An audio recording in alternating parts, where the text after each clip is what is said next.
pessoal, tudo bem? Por um tempo eu confesso que acreditei no ministro Barroso do Supremo Tribunal Federal.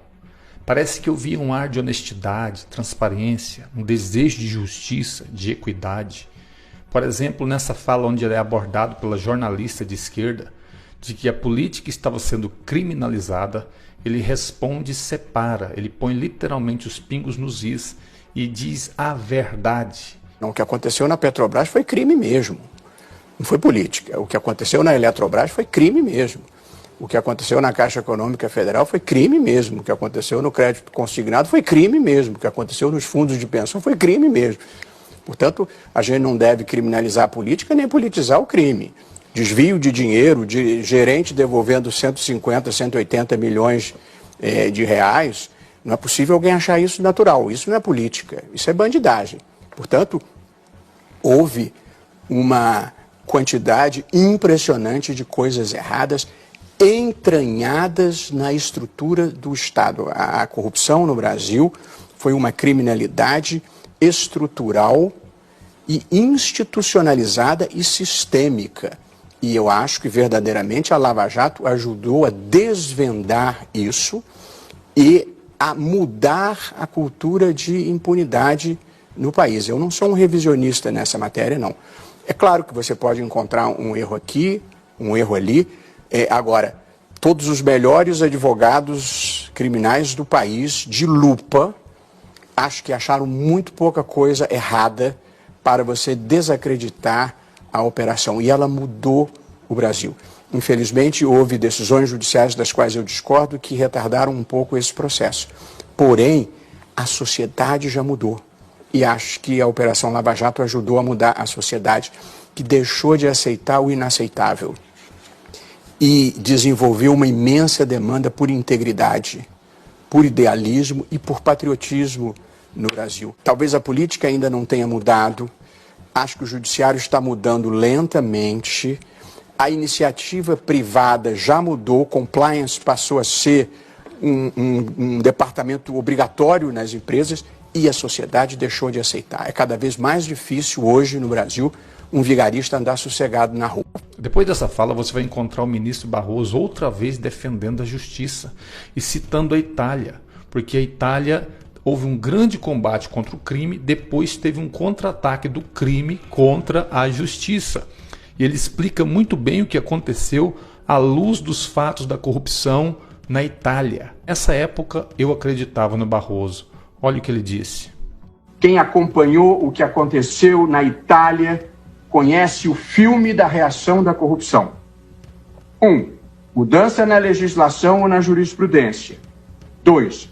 Demonização de procuradores e juízes. E 3.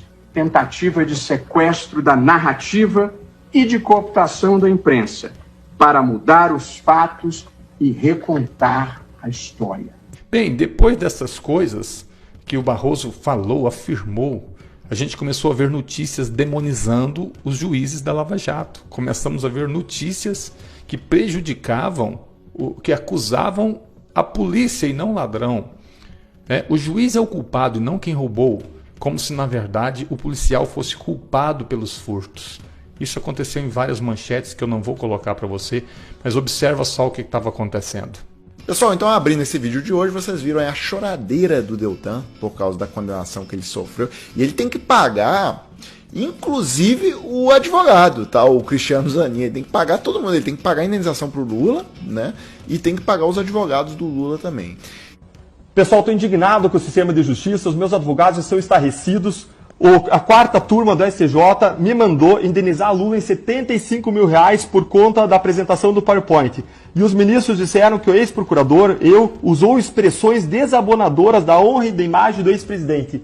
Gente, se eu estou acusando alguém de um crime porque existem provas contra ele de que ele praticou crime, é claro que dizer isso, que ele praticou um crime, é desabonador. Mas esse é o meu dever diante das provas do caso. E depois de ter perdido em 2 instâncias, o Lula reverteu o julgamento desse caso PowerPoint no STJ. E brasileiros, entendam, isso é o que acontece quando você dá a cara a tapa e luta contra a corrupção e a injustiça no Brasil. Essa é a reação do sistema, nua e crua. Quem que vai querer sofrer esse tipo de represália, trabalhar contra a corrupção? A Lava Jato acabou, o combate à corrupção está virando cinzas, corruptos que tiveram seus casos anulados pela STF querem voltar às urnas e procuradores são punidos por fazerem seu trabalho. Agora, no mês passado, o ministro Fachin, ele anulou as condenações contra o ex-presidente Lula. E isso deu ao Lula o direito de voltar às urnas em 2022, por enquanto, né? Enquanto o plenário não confirma ou não essa decisão do ministro Fachin. O senhor, como presidente do TSE, vê algum problema nesse quadro? Porque em 2018, o ex-presidente Lula, ele foi considerado inelegível por essas mesmas condenações que agora foram anuladas. Em 2018, de fato, o presidente Lula foi considerado inelegível porque ele tinha uma condenação em segundo grau e a lei estabelecia que quem tivesse condenação em segundo grau não poderia ter a sua candidatura registrada. Eu não conheço o caso do presidente Lula, não tramitou na primeira turma, portanto, eu não conheço as provas, não conheço a defesa, não conheço os elementos todos e, portanto, eu não formo uma opinião sobre casos que não passaram por mim. Então, eu só não acredito em conspiração. Em erro judiciário, eu acredito, já vi muitos. Em conspiração, eu não acredito. Era preciso que o juiz, o Ministério Público, o juiz, depois os 3 desembargadores do Tribunal Regional Federal da 4ª Região e mais os 5 ministros do STJ estivessem concertados em conluio para perseguir uma pessoa. Eu, sincero e honestamente, não acredito nisso, até porque conheço muitos desses personagens e acho que são pessoas corretas. Agora, eu acho que o TSE, como todas as instituições de uma democracia, devem cumprir a Constituição, as leis e as decisões judiciais. Portanto, se vierem alguma dessas decisões ou todas as decisões vierem a ser anuladas, é o que deve ser feito. Bom, depois dessa tentativa do Barroso de tentar ser lúcido, honesto, transparente, um verdadeiro juiz, parece que ele foi embargado, parece que o sistema o abraçou, parece que eu vejo Barroso se perdendo, e depois que Fachin monocraticamente liberou Lula das suas condenações, olha o Barroso de novo aparecendo, só que agora para votar remotamente, de uma forma um pouco desconcertada e acompanhar o relator Fachin, votar a favor da anulação dos processos de Lula. Veja o vídeo. Eu recebo aqui uma informação de que o ministro Barroso, apesar das dificuldades do momento, se sente em estado a colaborar com o julgamento e vai fazê-lo dentro das suas limitações de forma mais sucintas. E embora eu, nas ocasiões anteriores, tenha entendido pela existência de conexão probatória, penso que aqui, se o eminente relator, ministro Luiz Edson Fachin, que tem uma visão do todo e do conjunto de processos, entendeu diferentemente, eu estou aqui pronto para acompanhar Sua Excelência. Estou aqui ingressando para endossar, com ressalva de posição pessoal, mas endossar o encaminhamento dado pelo eminente relator, ministro Luiz Edson Fachin, nessa matéria. Presidente, como voto e grato pela consideração. Pronto, é simples. Quando você vê a militância dele à frente do TSE, lutando para não ter voto auditável. A minha gestão na presidência do TSE, eu precisei lidar com a pandemia, oferecer resistência aos ataques contra a democracia e impedir esse abominável retrocesso que seria a volta ao voto impresso com contagem pública manual, que sempre foi o caminho da fraude no Brasil.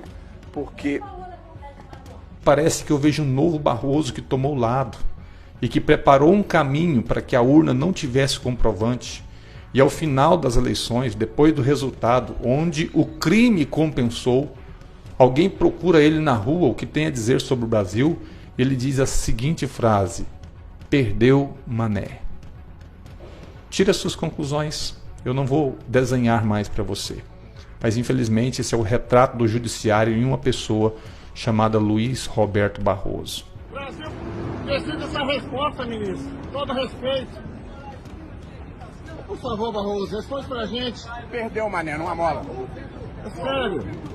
Não é isso não, ministro. Neste país, eu fui acusado das maiores infâmias, sem que o acusador jamais pudesse provar eu não tive que provar a minha inocência. Eu tive que provar a culpa de quem me acusou. Eu tive que provar a culpa do Moro. Eu tive que provar a culpa do Dallagnol. E graças a Deus conseguimos provar. E nós votamos por isso.